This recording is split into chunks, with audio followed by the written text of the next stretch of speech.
Hey everybody, it's Marguerite from the DIY Duo, and tomorrow is John's birthday. So he asked me to make him a birthday cake, and John likes cheesecake for his birthday cake, and his favorite recipe is a knockoff of Juniors Cheesecake. And if you saw me earlier at New Year's making the cranberry jewel vanilla bean cheesecake, you saw a piece of this recipe because I used the crust, which is a cake-like lemon-flavored crust, for that cheesecake as well. But we're gonna make the whole cheesecake the way that John likes it, which is plain old New York style cheesecake. I take no credit for this recipe. I found it online. I will link to it in the description. But anybody who has had Junior's Cheesecake, knows of Junior's Cheesecake, and likes Junior's Cheesecake, this is a really, really close recipe that I found. Takes a little while to put together, but well worth it. So I'm gonna put my glasses on so I can see. And I'll go through step one, which is actually making the crust, which is a sponge crust. And it requires 1/3 of a cup of sifted cake flour along with 3/4 of a teaspoon of baking powder and a pinch of salt. And I've got that right here, ready to go. It asks for 2 eggs separated in a bowl. So I've got my yolks in this bowl, and I've got my whites just sitting here in this. And by the way, if you have not invested in this little $1 or so egg separator, highly recommend it. Makes life so much easier. Then comes 1/3 of a cup of sugar. And if you saw my video earlier, it was I ended up with a big brick of sugar. And so what I did is I put it in the blender to get it back to mixing consistency. So don't throw out your sugar just in case humidity sets in and turns it into a big old brick. There's a solve for that. With that also comes some lemon extract, but why would you want to use lemon extract when you can use lemons? So I have a Meyer lemon here that I'm going to be using. 2 tablespoons of melted butter, which is on the stove, and 1/4 teaspoon of cream of tartar. So what I'm about to embark on now is I'm going to beat these egg yolks with 2 tablespoons of the sugar that's here. I'm going to mix in my my flour, baking powder, salt mixture here. I'm gonna keep beating it. I'm gonna put the melted butter in. I'm gonna set it aside. Then I have to separately whip the eggs, the egg whites I should say, and then they are combined and they go into the pan, and the pan goes into the oven for 10 minutes, and that's the sponge crust. So I'm beating the egg yolks, and I have to do this for a few minutes. I'll be adding in 2 tablespoons of the sugar, and then I have to beat it quite some time some more. From there, we'll go the vanilla and the lemon, a little bit more beating, and then the flour mixture and the butter, and then it gets set aside. So it's been a good 8 minutes just beating these eggs and then adding the sugar, and it needed to be a nice thick yellow, which it is now. So it's time to add the teaspoon of vanilla,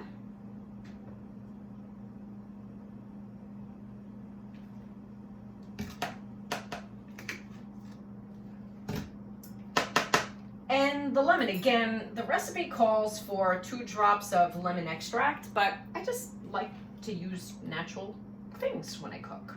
So I'm just gonna not use it all, but give it a nice good squeeze of lemon. And I'm gonna start beating it in again.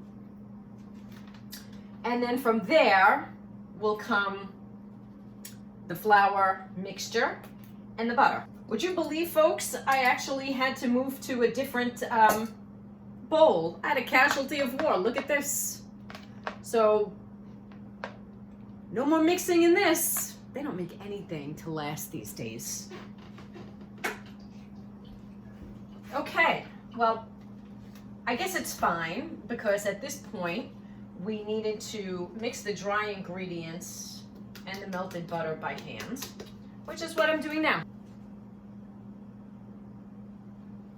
So in all the excitement of busting my other mixing bowl, I can't remember if I mentioned that I have already turned on the oven to preheat it. So I try not to turn it on too soon and waste gas, because prices on everything are out of control these days. I try to turn the oven on so that by the time I'm ready to put something in the oven, it is at the temperature I needed it to be. So everybody's oven is different. That's just my tip for you. Don't preheat your oven until you need to. But preheat your oven, because you can actually mess up a recipe if it's saying to put your recipe in a preheated oven and you put it in a cold oven and you let whatever you put in there come up to temperature along with your oven. A lot of times you can mess up your recipe that way. All right, so part one of the sponge base is done. I'm just going to clean this off and put it aside, because now we have to work on the egg whites. So step one is to just start beating them until they're frothy, and add 1/4 teaspoon of cream of tartar. But do you know, if you didn't have cream of tartar, you can actually use a lemon. Just use it sparingly. And since I like natural, I'm going to use it sparingly. And I'm just going to put a couple of drops in and call it a day. And time to start beating on high.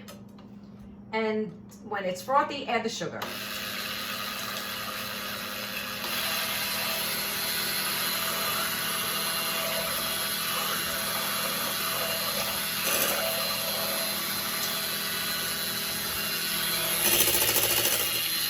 See what frothy looks like? Make sure. That's frothy.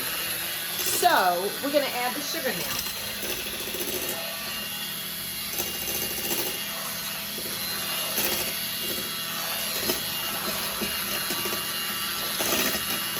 You'll see there's a real sheen or a real gloss to the egg whites.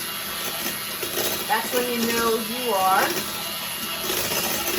coming up to perfection, which is pretty much now. So you see how, as I do this, the peaks kind of stay in place. If I go a little lower and I just decide to do this, you see how the peaks stay nice and firm? We're good. It's time now to blend the two into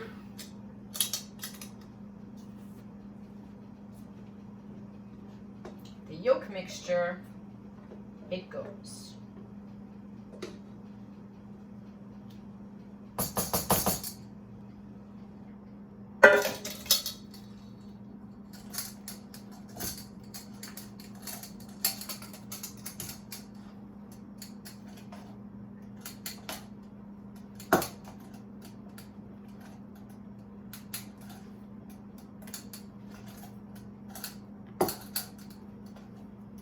I will just keep getting under it, turning it in and over until it blends.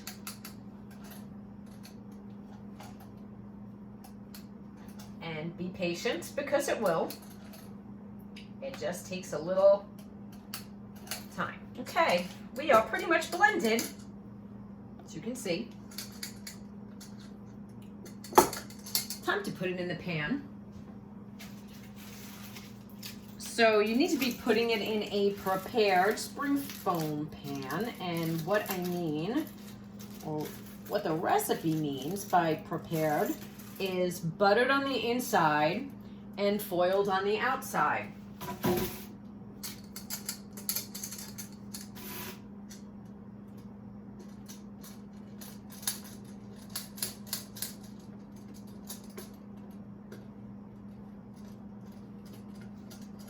And you're probably looking at my pan going, where did she get a square spring foam pan? Amazon.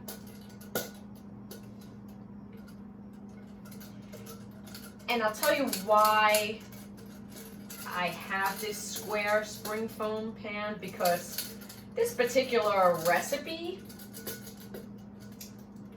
for the Juniors Cheesecake calls for 4, I call them bricks, you can call them packages, whatever you like, but 4 bricks of cream cheese. And I find that by the time I'm done and ready to put the final mixture on top of this sponge crust, it doesn't fit in a regular 9-inch round spring foam pan. For some reason, this one fits better. So I just have to kind of move this around a little bit, make sure that I get some of the sponge crust going across all the corners, and then it goes in the preheated oven, 350. Again, I'm going to have a link to the recipe in the description, so you don't have to worry about whether or not I cover all of the bases. In the oven, 10 minutes. Sponge crust is done. Okay? It's going to go on a wire rack to cool. We're going to actually take one package and we're going to start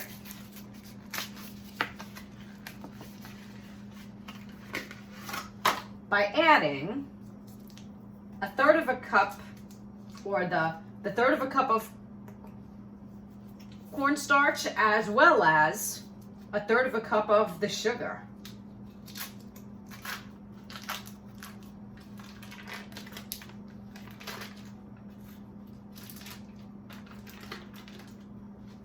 It's going to be a lot easier for me to just do this. Don't throw any of this away, scrape it into the bowl.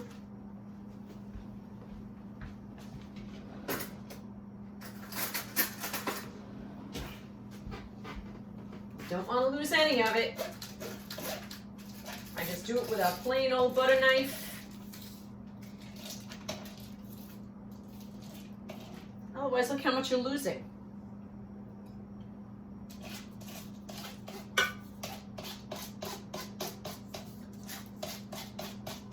And then guess what? This is my spoon rest for the rest of the recipe, and then when I'm done, I just throw it away. I don't have to worry about cleaning it. Okay, so we are going to put the cornstarch in.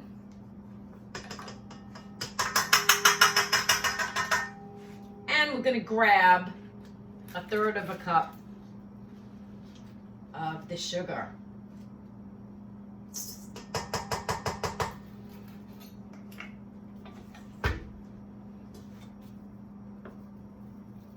Time to plug it in. Always start, make sure this is off, especially with this big boy, always lock it and start on low, otherwise you may end up looking like Casper the Friendly Ghost. So now the recipe is saying to mix this for 3 minutes. So once I see everything is incorporated, I'm going to go to a medium speed. 4 packages are blended. I'm ready to put the rest of the sugar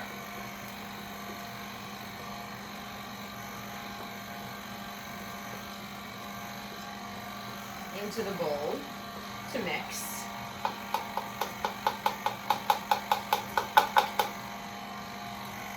And again, if I had this on high, the sugar would just go everywhere. So now that the sugar's in, I can go back up to a medium mix over here. And it's actually time to also add a tablespoon of vanilla and the 2 eggs. And when I'm about to do that, I'm going to once again lower the mixing speed.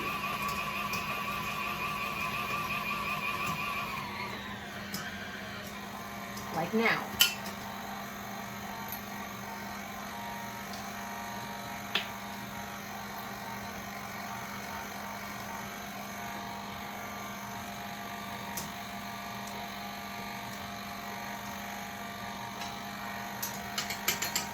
I can mix this a little higher.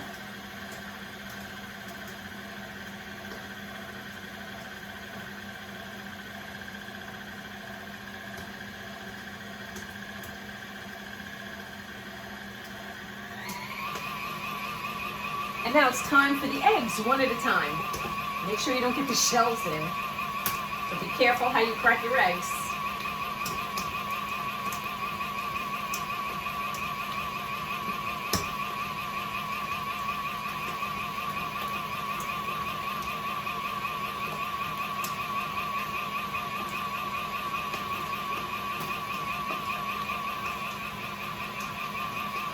And make sure that that gets nice incorporated.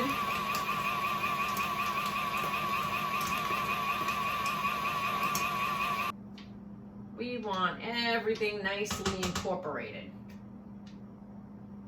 So I'm just going to do a quick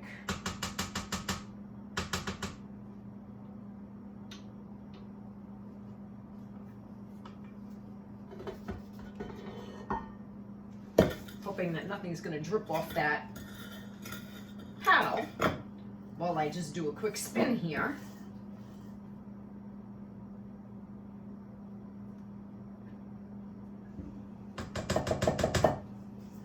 Get this back underneath. I don't think anything dripped, which is good. And you know what?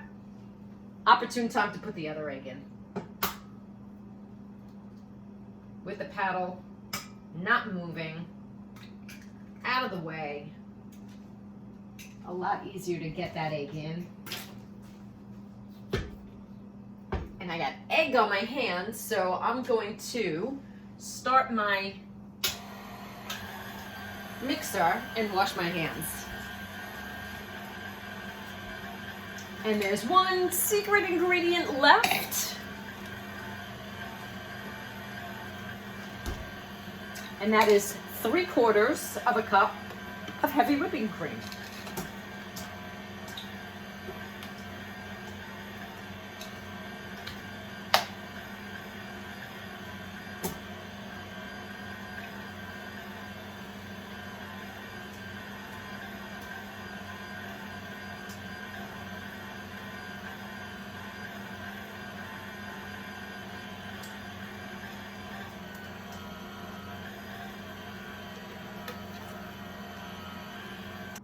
Yep, almost looks nice and blended to me.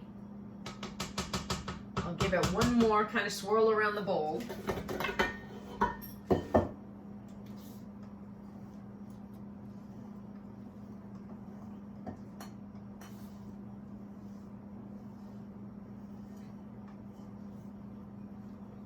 I like what I'm seeing. I like the texture.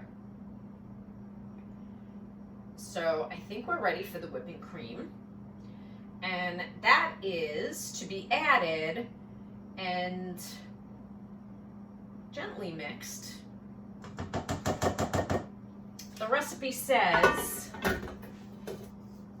you should look like you have billowing clouds. And then that's when you know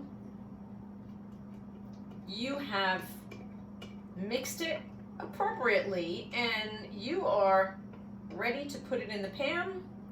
I put the pan in the oven. So here goes. Last gentle mix.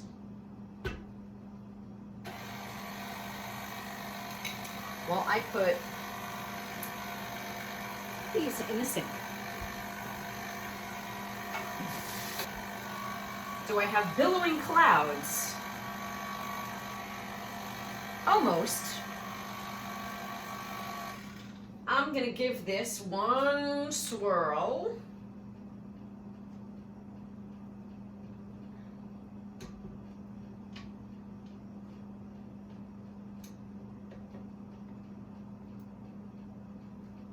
And then after the next swirl, I would say we're ready.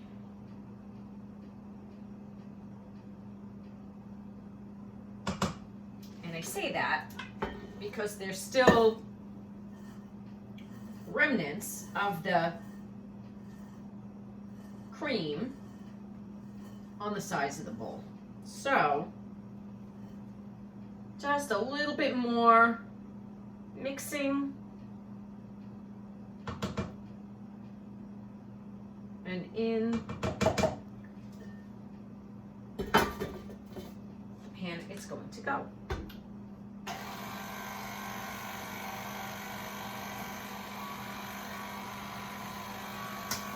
Yep.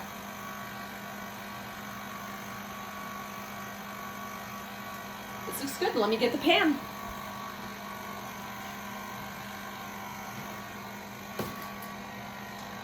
So let's see if I can angle it in here. I would say those look like billowing clouds as the paddle is going around them. So we're done. Let me unplug this. Okay. Let me get all of these billowing clouds back into the bowl. I don't want to lose any of it. The instructions say to spoon it in. I don't necessarily see a reason to do that. So I'm just gonna let it kind of pour in. And I would call those billowing clouds for sure.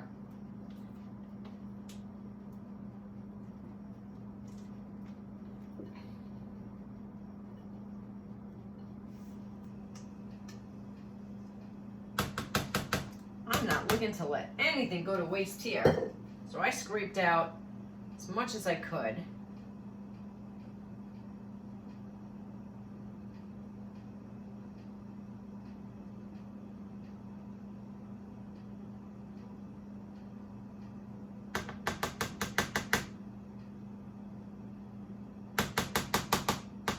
And it will even out itself in the oven, which is where it's headed. I'm gonna rinse my hands again real quick.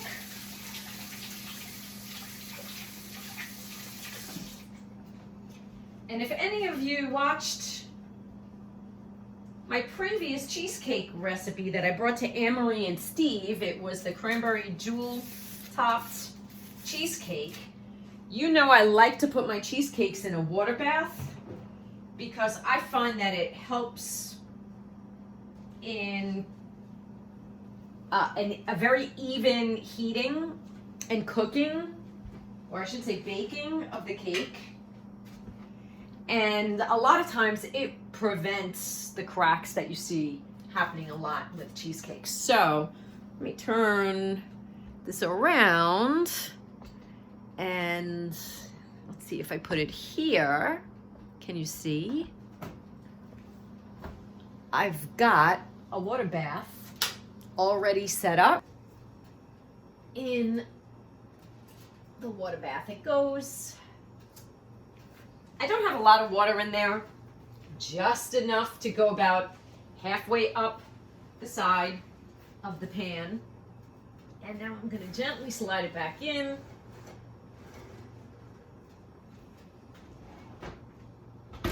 Close the oven. Shut the light. And I'm going to check on it. It says it'll be done in about 1¼ hours.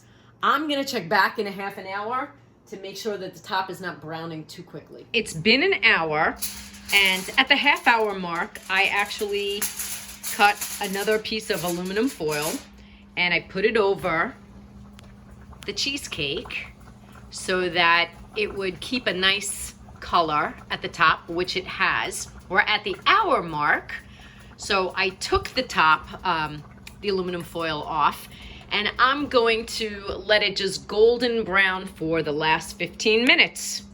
Okay, timer's up. Ooh, that looks good to me. But let's give it a shake. Yes, this looks awesome. I will be taking it out of the oven, out of the water bath, and it will just start cooling down. All right, it's out of the oven. I like it. It looks good. My lighting is a little weird. What I see on my phone looks lighter than what I actually see in person. It does have a golden top to it. I just have to now drain the water, take this out of its water bath pan, and it will cool for the next couple of hours before it goes in the fridge. Okay, it's been cooling off for several hours. It's time to go in the fridge. So I'm just gonna take the foil that I used to cover it when it was in the oven and just lightly cover it now.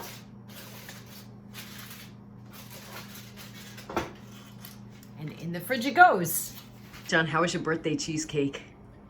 I have to say, it's the most amazing cheesecake you'll ever have. And what are you doing with those 2 slices? Unfortunately, I have to take it to work, and the word of me having any cheesecake and not bringing my friends any samples of the cheesecake, I'm in big trouble. So yes, I will bring him. And now it's funny because I want my principal to have a piece, I want Joe to have a piece, and my transmittal Joe to have a piece, and I might even want a piece myself. So I don't even know if I have enough. All I can say is the most amazing cheesecake I've ever had in my life, and all my friends will say the same. Trust me. Happy birthday, handsome. Thank you, honey. All right, Joe. So, what do you think of the cheesecake? When are you going to have that slice of cheesecake that I got you? Listen, get rid of John. I'm available. You like the cheesecake? Thank you so much. It's beyond good. There's not a word to describe how much I enjoy it.